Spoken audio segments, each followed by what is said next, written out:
Hello everyone, welcome to RK tutorial. Friends, ఈరోజు daily current affairs క్లాస్లో భాగంగా 6th July 2019 డేట్కి సంబంధించినటువంటి కరెంట్ అఫైర్స్ బిట్స్ని ఈరోజు క్లాస్లో చర్చించుకుందాం. వీటికి సంబంధించిన పీడిఎఫ్స్ కోసం మీరు www.shineindiaarktutorial.com వెబ్సైట్ని విజిట్ చేసి డౌన్లోడ్ చేసుకోవచ్చు. సో ఫ్రెండ్స్, క్లాస్లోకి వెళ్దాం. ముందుగా జాతీయ వార్తలు చూద్దాం. సంపన్న భారత్ బడ్జెట్ మొత్తం రూపాయలు 27,86,349 కోట్లు. మౌలిక వసతుల కల్పనకు పెద్దపీట. 10 ఏళ్ల దార్శనికత ఆవిష్కరణ. కేంద్ర బడ్జెట్ను ప్రవేశపెట్టిన నిర్మలా సీతారామన్. వివరాల్లోకి వెళ్తే, ఏడాదికి రూపాయలు 1 కోటి దాటిన నగదు ఉపసంహరణలపై 2% పన్ను. 400 కోట్ల వరకు టర్నోవర్ కలిగిన కంపెనీలకు పన్ను 25%. వడ్డీపై పన్ను మినహాయింపుతో గృహ నిర్మాణానికి ఊతం. ఇక ఆధార్తోనూ ఐటీ రిటర్నుల దాఖలు. ఆహారం, ఇంధనం, ఎరువుల రాయితీకి 3.01 లక్షల కోట్లు. ఆయుష్మాన్ భారత్కు 6,400 కోట్లు. ప్రభుత్వ రంగ బ్యాంకులకు 70,000 కోట్ల సహాయం. స్త్రీ శిశు సంక్షేమ శాఖకు 29,000 కోట్లు. త్వరలో కొత్త అద్దె ఇళ్ల చట్టం. 2024 నాటికి ఇంటింటికి నల్లా నీరు. Next bit. పెట్రోలు, డీజిల్పై ₹1 చొప్పున ఎక్స్చేంజ్ సుంకం పెంపు. రూపాయి చొప్పున పెరిగిన రోడ్డు మౌలిక వసతుల సెస్సు. వివరాల్లోకి వెళ్తే, ఇంధన ధరలు సామాన్యులకు మరింత భారమయ్యాయి. ప్రస్తుత బడ్జెట్లో పెట్రోలు, డీజిల్పై ప్రత్యేక అదనపు ఎక్స్చేంజ్ సుంకాన్ని లీటర్ ₹1 చొప్పున పెంచారు. వాటిపై రోడ్డు మౌలిక వసతుల సెస్సును లీటర్కు ₹1 చొప్పున పెంచుతున్నట్లు ప్రకటించారు. ఫలితంగా ప్రభుత్వ ఖజానాకు 28,000 కోట్లు నిధులు సమకూరనున్నాయి. మూల ధరకు ఎక్స్చేంజ్ సుంకం కలిపిన తర్వాత స్థానిక అమ్మకపు పన్ను లేదా వ్యాట్ను విధిస్తారు. వాటి పెరుగుదలను కూడా పరిగణలోకి తీసుకుంటే పెట్రోల్ ధర లీటర్కు ₹2.5 పైగా, డీజిల్ ధర లీటర్కు 2.3 పైగా పెరుగుతుంది. కేంద్ర సెస్సుతో పరోక్షంగా కూడా సామాన్యుల నడ్డి విరగనుంది. ప్రయాణ ఛార్జీల నుంచి నిత్యావసర వస్తువులపైన ఇది ప్రభావాన్ని చూపనుంది. Next bit. సంస్కరణలే ఎజెండా. బడ్జెట్ను ప్రవేశపెట్టిన నిర్మలా సీతారామన్. వివరాల్లోకి వెళ్తే, వ్యవస్థీకృత సంస్కరణలే ఎజెండాగా నరేంద్ర మోదీ ప్రభుత్వం 2019-20 ఆర్థిక సంవత్సరపు బడ్జెట్ను రూపొందించింది. దేశాన్ని ప్రపంచంలోనే 3వ పెద్ద ఆర్థిక వ్యవస్థగా తీర్చిదిద్దాలన్న ఆశయంతో మౌలిక సదుపాయాల కల్పనకు పెద్దపీట వేసింది. ఇందుకు విదేశీ పెట్టుబడులను ఆహ్వానించనుంది. ఎన్నికల్లో పేర్కొన్న మేరకు గావ్, గరీబ్, కిసాన్ లకు కొన్ని కేటాయింపులు జరిపింది. 2024 నాటికి $5 ట్రిలియన్ ఆర్థిక వ్యవస్థగా రూపుదిద్దాలని సంకల్పించుకొని అందుకు తగ్గ మార్గసూచిని ప్రకటించారు. పెట్రోల్, డీజిల్పై ప్రత్యేక అదనపు ఎక్స్చేంజ్ సుంకం, రహదారుల మౌలిక సదుపాయాల సెస్సును పెంచారు. ఆదాయపు పన్ను స్లాబుల్లో ఎలాంటి ఊరట ఇవ్వలేదు. బంగారంపై దిగుమతి సుంకం పెంచి మహిళలకు అసంతృప్తి కలిగించారు. గృహ రుణాలపై కాస్త వెసులుబాటు కల్పించారు. ఆదాయం సమకూర్చుకోవడం కోసం అపర కుబేరులు, రిచ్, సూపర్ రిచ్ పై పన్ను వడ్డించారు. నెక్స్ట్ బిట్కి వెళ్దాం. ప్రైవేట్ మార్గంలో రైలు. పీపీపీ విధానానికి అగ్రతాంబూలం. రైల్వే ప్రతిపాదనలు సమర్పించిన ఆర్థిక మంత్రి. వివరాల్లోకి వెళ్తే, రైల్వే మౌలిక వసతుల కల్పనకు భారీగా నిధులు అవసరం కానున్న దృష్ట్యా ప్రభుత్వం ప్రైవేటు భాగస్వామ్యం పద్ధతిని పెద్ద ఎత్తున వినియోగించుకోనున్నట్లు కేంద్ర ఆర్థిక మంత్రి నిర్మలా సీతారామన్ ప్రకటించారు.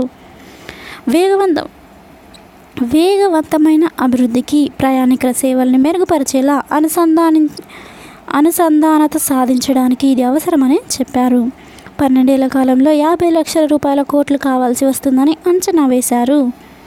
కేంద్రం తరపున బడ్జెట్ సాయం కింద రైల్వేకు 65,837 కోట్లు ఇస్తామని, మునుపెన్నడూ లేనంతగా మూలధన వ్యయం ₹1.60 లక్షల కోట్లుగా ఉంటుందని చెప్పారు. Next bit. 2024 నాటికి ప్రతి ఇంటికి కుళాయి నీరు. జలశక్తి శాఖకు 28,261 కోట్లు కేటాయింపు. వివరాల్లోకి వెళ్తే దేశవ్యాప్తంగా సుస్థిర నీటి సరఫరా నిర్వహణ లక్ష్యాల సాధన కోసం జలజీవన్ మిషన్ కింద రాష్ట్రాలతో కలిసి 2024 నాటికి గ్రామీణ ప్రాంతాల్లోని అన్ని ఇళ్లకి కుళాయి నీటిని అందించే దిశగా కృషి చేయాలని ప్రభుత్వం లక్ష్యంగా పెట్టుకుంది. ఈ కార్యక్రమం కోసం జలశక్తి మంత్రిత్వ శాఖకు 2019-20 బడ్జెట్లో 28,261.59 కోట్లు కేటాయించారు. నెక్స్ట్ బిట్, మౌలిక వసతులకు భారీ ఊతం. రోడ్డు, రైలు, జల రవాణా వ్యవస్థల మెరుగుకు ప్రాధాన్యం. వివరాల్లోకి వెళ్తే హరిత పరిజ్ఞానం, వ్యర్థ ప్లాస్టిక్, కోల్డ్ మిక్స్ పరిజ్ఞానం ద్వారా 30,000 కిలోమీటర్ల మేర ప్రధానమంత్రి గ్రామ్ సడక్ యోజన రోడ్ల అభివృద్ధి చేయనుంది. సంధానతకు సంబంధించిన మౌలిక వసతులను మరింత మెరుగుపరిచేందుకు విద్యుత్ రంగంలో విజయవంతమైన ఒకే దేశం ఒకే గ్రిడ్ తరహాలో గ్యాస్ గ్రిడ్లు, నీటి గ్రిడ్లు, హైవేస్, సమాచార అనుసంధానిత ప్రాంతీయ విమానాశ్రయాలను అభివృద్ధి చేయడానికి ఈ ఏడాది ప్రణాళికలు సిద్ధం చేయనుంది. నెక్స్ట్ బిట్, వచ్చే 5 ఏళ్లలో మౌలిక వసతుల కోసం రూపాయలు 100 లక్షల కోట్ల పెట్టుబడి పెట్టాల్సి ఉంది. ఈ రంగంలో ఆర్థిక అవసరాలు ఏటా 20 లక్షల కోట్ల మేర ఉండొచ్చని అంచనా. నెక్స్ట్ బిట్, విద్యుత్ రంగానికి ప్యాకేజీ. 2022 నాటికి కోరిన ప్రతి ఇంటికి విద్యుత్తు, గ్యాస్ కనెక్షన్. వివరాల్లోకి వెళ్తే తాజా budget NTPC, power grid corporation సహా ప్రభుత్వ రంగంలోని 7 విద్యుత్ కంపెనీలకు ప్రభుత్వం పెట్టుబడులను 23% మేర తగ్గించింది. అత్యధికంగా పవర్ గ్రిడ్ కార్పొరేషన్కు 47.34% మేర కోత పడింది. ఒకే దేశం ఒకే గ్రిడ్ లక్ష్యాన్ని సాధించేందుకు విద్యుత్ రంగానికి ప్రభుత్వం త్వరలో ఒక ప్యాకేజీని ప్రకటించనుంది. భారత్కు స్వాతంత్రం సిద్ధించి 75 ఏళ్ళు పూర్తవుతున్న నేపథ్యంలో ఉజ్వల, సౌభాగ్య పథకాల క్రింద 2022 నాటికి గ్రామాల్లో కోరుకున్న ప్రతి ఇంటికి వంట గ్యాసు, విద్యుత్ కనెక్షన్ ఇవ్వనున్నట్లు తెలిపింది. నెక్స్ట్ బిట్, వికీపీడియా తరహాలో గాంధీపీడియా. వివరాల్లోకి వెళ్తే దేశానికి స్వాతంత్రం సాధించిన మహాత్మా గాంధీ సిద్ధాంతాలు, బోధనలు, ఆయన నేర్పిన విలువలను యువతరానికి తెలియజెప్పేందుకు వీలుగా గాంధీపీడియాను రూపొందించనున్నారు. సైన్స్ మ్యూజియంలో జాతీయ మండలి దీన్ని అభివృద్ధి చేయనుంది. బాపూజీ సిద్ధాంతాలకు అనుగుణంగా మనల్ని మనం పునరంకితులు చేసుకోవడానికి ఆయన 150వ జయంతి సంవత్సరం మంచి అవకాశమని బడ్జెట్ ప్రసంగంలో నిర్మలా సీతారామన్ తెలిపారు. నెక్స్ట్ బిట్, స్త్రీ శిశు అభివృద్ధికి 29,164 కోట్లు. స్వయం సహాయక బృంద సభ్యులకు 5,000 రూపాయల వరకు ఓవర్ డ్రాఫ్ట్ సౌకర్యం.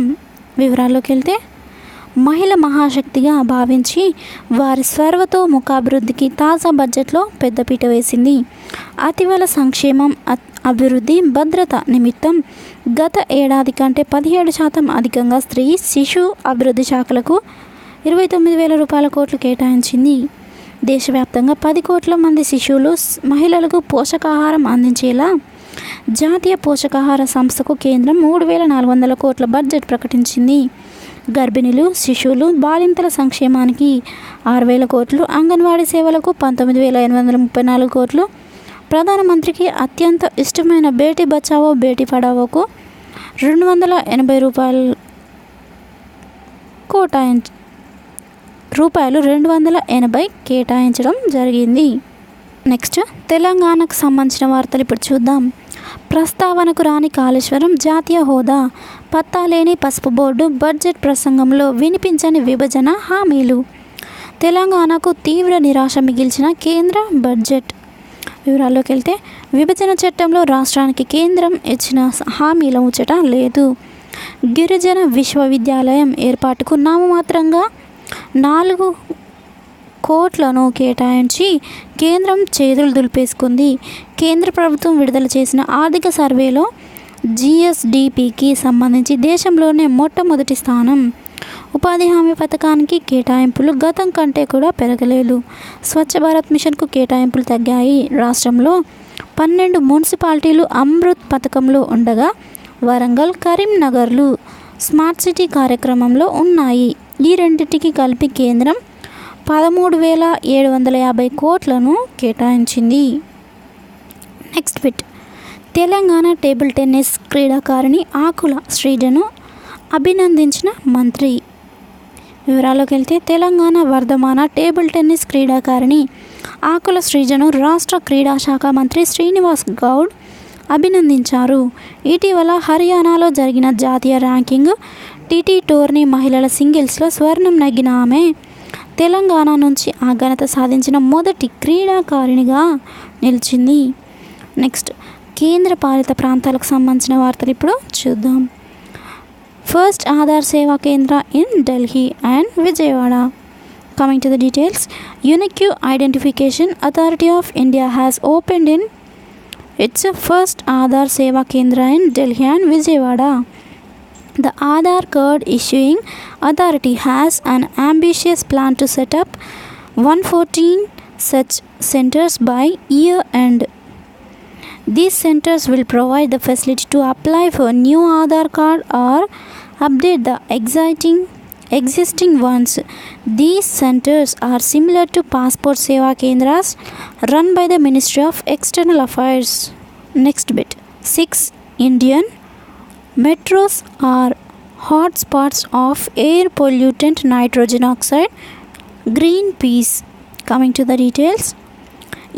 ACC to the analysis by Greenpeace India. Delhi, Bangalore, Mumbai, Kolkata, Chennai and Hyderabad are hotspots of the country worst air pollutant nitrogen oxide NOx.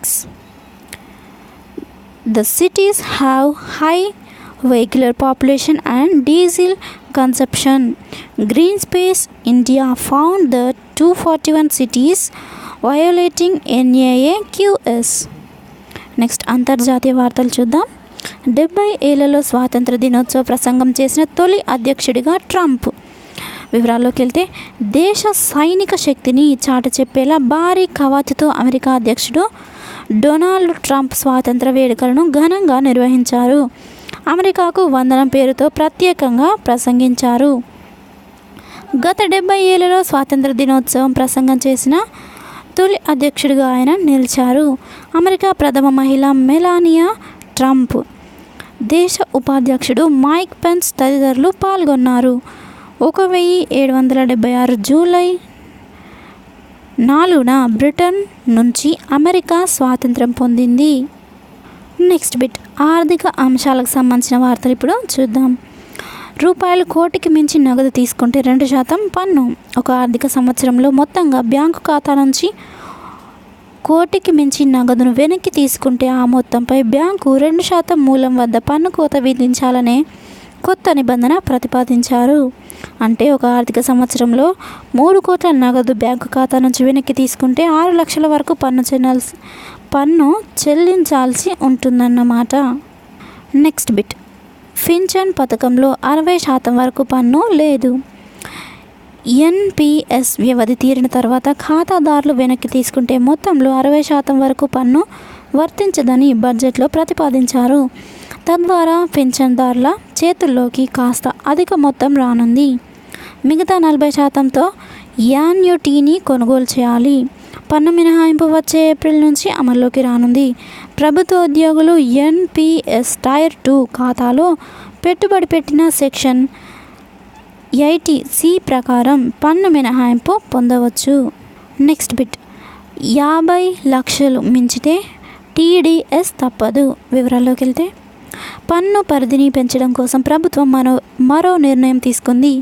కాంట్రాక్టర్లు లేదా వృత్తి నిపుణులకు వ్యక్తులు చేసే చెల్లింపులు ఒక ఏడాదిలో 50 లక్షలకు మించితే 5% మూలం వద్ద పన్ను మినహాయింపు అంటే టీడీఎస్ను విధిస్తారు. టీడీఎస్ తమ శాశ్వత ఖాతా నంబరు పాన్ను ఉపయోగించి ట్రెజరీలో డిపాజిట్ చేయవచ్చని ప్రభుత్వం తెలిపింది.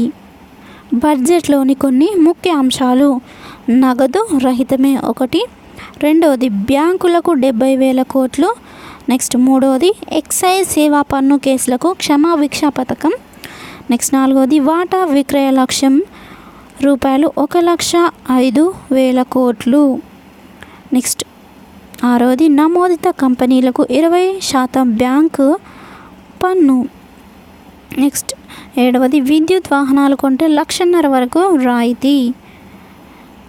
నెక్స్ట్ బిట్ 10 సూత్రాలతో నవభారతం. వివరాల్లోకి వెళ్తే మౌలిక సదుపాయాలను పెంపొందించడం, ఆర్థిక వ్యవస్థలోని ప్రతి రంగాన్ని డిజిటల్ ఇండియా కిందకు తేవటం, దేశాన్ని కాలుష్యరహిత భారతంగా తీర్చిదిద్దటం, విద్యుత్ వాహనాలు పునరుత్పాదక ఇంధన వినియోగం పెంచడం, సూక్ష్మ చిన్న మధ్య తరహా పరిశ్రమలు, స్టార్టప్లు, ఆటోమొబైల్స్, ఎలక్ట్రానిక్స్, వైద్య పరికరాల తయారీలో మేక్ ఇన్ ఇండియాకు ప్రాధాన్యం ఇవ్వటం, నదుల శుద్ధి, సమర్థంగా నీటి వినియోగం, ప్రతి ఒక్కరికి సురక్షిత మంచినీరు అందించడం, ఆర్థిక వృద్ధికి సముద్ర వనరులను సమర్థంగా వినియోగించుకోవటం, సాగరమాలను విస్తృతం చేయటం, ఉపగ్రహాలు, గగన్యాన్, చంద్రయాన్ లాంటి అంతరిక్ష ప్రయోగాలతో రోదసిలోకి దూసుకెళ్లడం, సేంద్రియ పద్ధతిలో ఆహార పదార్థాలు, పప్పు ధాన్యాలు, నూనె గింజలు, పండ్లు, కూరగాయలను మనకు తగినంత విదేశాలకు ఎగుమతి చేసేంత స్థాయిలో ఉత్పత్తి చేసుకోవడం, ఆయుష్మాన్ భారత్ వంటి పథకాలతో ఆరోగ్య భారతాన్ని నిర్మించటం, ప్రజలకు ఆరోగ్య భద్రత కల్పించటం, టీమిండియా విత్ జన్ భాగీదారీ, కనిష్ట ప్రభుత్వం గరిష్ట పాలన దేశంగా భారత్ను తీర్చిదిద్దటం. నెక్స్ట్ క్రీడలకు సంబంధించిన వార్తలు ఇప్పుడు చూద్దాం. ప్రపంచ కప్లో 5 వికెట్ల ప్రదర్శన చేసిన అత్యంత పిన్న వయస్కుడిగా షహీన్ అఫ్రిది. వివరాల్లోకి వెళ్తే ప్రపంచ కప్లో 5 వికెట్ల ప్రదర్శన చేసిన అత్యంత పిన్న వయస్కుడిగా షహీన్ అఫ్రిది రికార్డు నెలకొల్పాడు. అతడి వయసు 19 ఏళ్ల 90 రోజులే. ప్రపంచ కప్లో పాకిస్తాన్ తరపున అత్యుత్తమ గణాంకాలు నమోదు చేసిన బౌలర్గా షహీన్ రికార్డులోకి ఎక్కాడు. నెక్స్ట్ బిట్ షోయబ్ మాలిక్ వీడ్కోలు. వివరాల్లోకి వెళ్తే Pakistan allrounder Shoaib Malik one day cricket నుంచి రిటైర్ అయ్యాడు. ప్రపంచ కప్లో బంగ్లాదేశ్తో మ్యాచ్ అనంతరం అతడు తన నిర్ణయాన్ని ప్రకటించాడు. ఈ మ్యాచ్కు అతడు పాక్ తుది జట్టులో లేడు. 37 ఏళ్ల మాలిక్ 2015లో టెస్ట్ క్రికెట్కు వీడ్కోలు పలికాడు. మాలిక్ 287 వన్డేల్లో 34.55 సగటుతో 7,534 పరుగులు చేశాడు. 158 వికెట్లు పడగొట్టాడు. 35 టెస్టుల్లో 1898 పరుగులు చేసిన అతడు 32 వికెట్లు తీశాడు. సో ఫ్రెండ్స్, ఇది ఈరోజు 6th జూలై 2019కి సంబంధించినటువంటి కరెంట్ అఫైర్స్ బిట్స్ మీకు తెలుగులో అండ్ ఇంగ్లీష్లో అందించడం జరిగింది. ఫ్రెండ్స్, నా క్లాస్ కనుక మీకు నచ్చినట్లయితే లైక్ చేయండి, మీ ఫ్రెండ్స్తో షేర్ చేయండి. ఏమైనా డౌట్స్ ఉన్నట్లయితే కామెంట్స్ రూపంలో తెలియజేయండి. Thank you friends, thank you for your time. Have a nice day. Bye bye.